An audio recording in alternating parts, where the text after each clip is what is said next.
যদি আমি আপনাকে বলি কখনো কখনো চোখে যা অন্যায় মনে হয় সেটাই আল্লাহর সবচেয়ে বড় রহমত হতে পারে, আপনি কি তা বিশ্বাস করবেন? আজকের ঘটনাটি এমন দুজন মহান ব্যক্তিকে নিয়ে, যাদের একজন ছিলেন আল্লাহর নবী হযরত মূসা আলাইহিসসালাম, আর অন্যজন ছিলেন আল্লাহর এক বিশেষ বান্দা, যাকে আল্লাহ এমন জ্ঞান দান করেছিলেন যা সাধারণ মানুষের ভাবনারও বাইরে। এই ঘটনাটি কেবল এটি ঐতিহাসিক কাহিনী নয়, এটি এমন এক শিক্ষা যা আমাদের শেখায় জীবনের প্রতিটি ঘটনার পিছনে এমন কিছু হিকমা থাকতে পারে যা আমরা সঙ্গে সঙ্গে বুঝতে পারি না। একদিন হযরত মূসা আলাইহিসসালাম বনী ইসরাইলের সামনে বক্তব্য দিচ্ছিলেন। বক্তব্য শেষে একজন মানুষ তাকে প্রশ্ন করলেন, পৃথিবীর সবচেয়ে জ্ঞানী মানুষকে? মূসা আলাইহিসসালাম বললেন, আমি। তিনি নিজের জানা অনুযায়ী উত্তর দিয়েছিলেন, কেননা তখনকার সময় সবচেয়ে বড় জ্ঞানী তিনিই ছিলেন। কিন্তু আল্লাহ চাইলেন তাকে আরও একটি গুরুত্বপূর্ণ শিক্ষা দিতে। আল্লাহ ওহী পাঠালেন, তার এক বিশেষ বান্দা আছেন যিনি এমন কিছু জ্ঞান জানেন যা মূসা আলাইহিসসালাম জানেন না। মূসা আলাইহিসসালাম সঙ্গে সঙ্গে সেই বান্দার কাছে শিক্ষা গ্রহণ করার ইচ্ছা প্রকাশ করলেন। আল্লাহ তাকে নির্দেশ দিলেন একটি ঝুড়িতে একটি মাছ নিয়ে যাত্রা করতে। যেখানে সেই মাছটি অদৃশ্য হয়ে যাবে সেখানেই তিনি সেই বিশেষ বান্দাকে খুঁজে পাবেন। এরপর শুরু হলো দীর্ঘ সফর। মূসা আলাইহিসসালাম তার তরুণ সঙ্গীকে নিয়ে পথ চলতে লাগলেন। পাহাড়, মরুভূমি আর সমুদ্রে পেরিয়ে তারা এগিয়ে চললেন। অবশেষে তারা একটি পাথরের পাশে বিশ্রাম নিলেন। সেই সময় একটি অলৌকিক ঘটনা ঘটল। ঝুড়িতে থাকা মাছটি জীবিত হয়ে সমুদ্রের দিকে চলে গেল, কিন্তু সঙ্গীটি বিষয়টি সঙ্গে সঙ্গে বলতে ভুলে গেল। পথ অনেক দূর এগিয়ে যাওয়ার পর মূসা আলাইহিসসালাম খাবার চাইলেন। তার সঙ্গী হঠাৎ সেই ঘটনার কথা মনে পড়ল। তিনি বললেন, আমি আপনাকে মাছের ঘটনাটি বলতে ভুলেই গিয়েছিলাম। মাছটি আশ্চর্যজনকভাবে সমুদ্রে চলে গিয়েছিল। মূসা আলাইহিসসালাম বুঝতে পারলেন এটাই সেই স্থান। তারা আবার ফিরে এলেন। সেখানে তাদের সাক্ষাৎ হলো আল্লাহর সেই বিশেষ বান্দা খিজির আলাইহিসসালামের সঙ্গে। মূসা আলাইহিসসালাম অত্যন্ত বিনয়ের সঙ্গে বললেন, আল্লাহ আপনাকে যে জ্ঞান দান দিয়েছেন সেই জ্ঞান থেকে আমাকে কিছু শিক্ষা দিবেন। খিজির আলাইহিসসালাম শান্তভাবে উত্তর দিলেন, আপনি আমার সঙ্গে ধৈর্য ধরে থাকতে পারবেন না, কারণ এমন অনেক বিষয় দেখবেন যার প্রকৃত কারণ তখন আপনার জানা থাকবে না। মূসা আলাইহিসসালাম বললেন, ইনশাআল্লাহ আপনি আমাকে ধৈর্যশীলই পাবেন। এরপর শুরু হলো এমন এক সফর যা ইসলামের ইতিহাসের সবচেয়ে গভীর শিক্ষামূলক ঘটনাগুলোর একটি। প্রথমে তারা একটি ছোট নৌকায় উঠলেন। নৌকাটি ছিল কিছু দরিদ্র জেলেদের। তারা কোনো ভাড়া ছাড়াই সম্মানের সঙ্গে তাদের নদী পার করে দিচ্ছিল। কিন্তু হঠাৎ খিজির আলাইহিসসালাম নৌকার একটি তক্তা ক্ষতিগ্রস্ত করে দিলেন।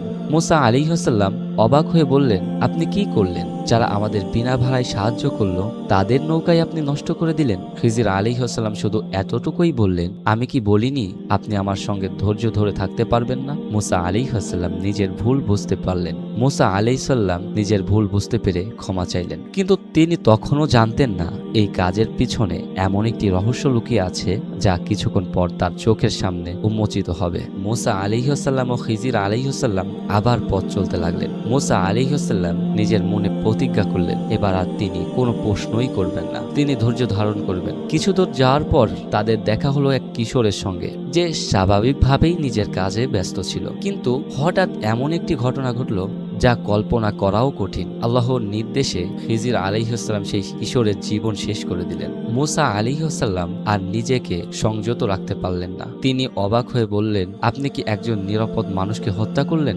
সে তো কাউকে হত্যা করেনি, নিশ্চয়ই এটি অত্যন্ত গুরুতর একটি কাজ।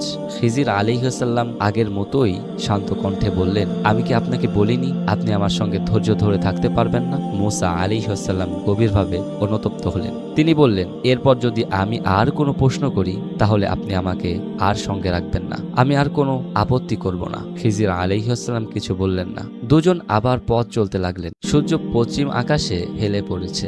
দীর্ঘ সফরের ক্লান্তি তাদের শরীর স্পষ্ট। অবশেষে তারা একটি জনপদে পৌঁছালেন। তারা ক্ষুধার্ত ছিল। সেখানে বসবাসকারী লোকেদের কাছে তারা সামান্য খাবার চাইলেন। কিন্তু অবাক করা বিষয়, পুরো জনপদের কেউ তাদের আত্মীয়তা করল না, কেউ এক গ্লাস পানিও এগিয়ে দিল না। এমন আচরণে যে কেউ কষ্ট পেত। ঠিক তখনই খিজির আলাইহিসসালাম একটি ভাঙা দেওয়াল দেখতে পেলেন। দেওয়ালটি যে কোনো মুহূর্তে ভেঙে পড়তে পারে, অথচ সেই দেওয়াল মেরামত করার কোনো দরকারই তাদের ছিল না। তবুও খিজির আলাইহিসসালাম নিজ হাতে দেওয়ালটি সোজা করে দিলেন। অনেক সময় ব্যয় করে তিনি সেটি মজবুত করে নির্মাণ করলেন। এবার মূসা আলাইহিসসালাম খুব বিনয়ের সঙ্গে বললেন, আপনি চাইলে অন্তত এই কাজের বিনিময়ে কিছু পারিশ্রমিক নিতে পারতেন, কারণ আমরা তো ক্ষুধার্ত।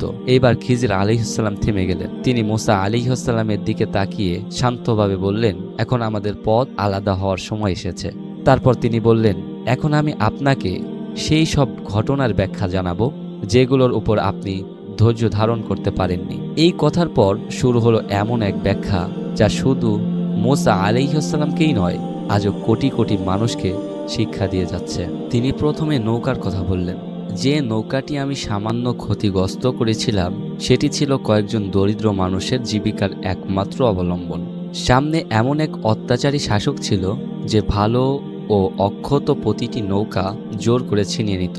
তাই আমি আল্লাহর নির্দেশে নৌকাটি সামান্য ক্ষতিগ্রস্ত করে দিয়েছিলাম, যাতে সেটি তাদের কাছেই থেকে যায়। মূসা আলাইহিসসালাম নীরবে শুনছিলেন। যে কাজটি কিছুক্ষণ আগে অন্যায় মনে হয়েছিল, এখন সেটিই ছিল দরিদ্র মানুষগুলোর জন্য সবচেয়ে বড় রহমত। এরপর খিজির আলাইহিসসালাম সেই কিশোরের প্রসঙ্গ তুললেন। যে কিশোরকে আমি হত্যা করেছি সেই কিশোরের বাবা মা ছিলেন ঈমানদার, কিন্তু আল্লাহ জানতেন বড় হয়ে সে অবাধ্য হবেন এবং তার বাবা মাকে কষ্ট ও কুফরির দিকে ঠেলে দেবে। তাই আল্লাহ চাইলেন তাদের পরিবর্তে আরও উত্তম ও অধিক স্নেহশীল একটি সন্তান দান করতে। মূসা আলাইহিসসালাম বুঝতে শুরু করলেন, মানুষ বর্তমান দেখে, কিন্তু আল্লাহ অতীত, বর্তমান ও ভবিষ্যৎ সবই জানেন। এরপর খিজির আলাইহিসসালাম বললেন, আর যে দেওয়ালটি আমি বিনা পারিশ্রমিকে মেরামত করেছিলাম তার নিচে ছিল 2টি এতিম শিশুর গুপ্তধন। তাদের পিতা ছিলেন একজন নেককার মানুষ। যদি দেওয়ালটি ভেঙে পড়ত তবে মানুষ সেই ধন সম্পদ নিয়ে যেত। তাই আল্লাহ চাইলেন শিশুরা বড় হওয়া পর্যন্ত সম্পত্তি নিরাপদ থাকুক। তারপর তিনি বললেন, আমি এই সব নিজের ইচ্ছাই করিনি, সব ছিল আল্লাহর নির্দেশ। এটাই সেই ব্যাখ্যা যার উপর আপনি ধৈর্য ধরতে পারেননি। এরপর তাদের পথ আলাদা হয়ে গেল, কিন্তু সেই সফরের শিক্ষা আজও মানুষের হৃদয় জীবিত। আমাদের জীবনেও এমন অনেক ঘটনা ঘটে যা তখন অন্যায়, কঠিন বা অর্থহীন বলে মনে হয়। হয়তো কোনো চাকরি আমরা পাইনি, হয়তো কোনো স্বপ্ন ভেঙে গেছে, হয়তো কোনো প্রিয় মানুষ আমাদের ছেড়ে চলে গেছে। সেই মুহূর্তে আমরা ভাবি কেন? কিন্তু এই কাহিনী আমাদের শেখায় সব প্রশ্নের উত্তর সঙ্গে সঙ্গে জানা যায় না। অনেক সময় আল্লাহ এমনভাবে আমাদের রক্ষা করেন যা আমরা তখনও বুঝতেই পারি না। যেমন নৌকাটি সামান্য ক্ষতিগ্রস্ত হয়েছিল কিন্তু পুরো নৌকাটি রক্ষা পেয়েছিল। যেমন দেওয়ালটি মেরামত করা হয়েছিল অথচ কেউ জানতো না তার নিচে কি মূল্যবান আমানত লুকিয়ে আছে। এই পৃথিবীতে আমাদের জ্ঞান সীমিত, কিন্তু আল্লাহর জ্ঞান সীমাহীন। তাই যখন কোনো ঘটনা আপনার পরিকল্পনার বিপরীতে ঘটে তখন মনে রাখবেন, হয়তো আল্লাহ এমন একটি কল্যাণের ব্যবস্থা করেছেন যা আজ আপনার চোখে অদৃশ্য। আল্লাহ আমাদের সবাইকে তার ফয়সালার উপর ধৈর্য ধারণ করার এবং তার হিকমার ওপর পূর্ণ ভরসা করার তৌফিক দান করুক। আমিন।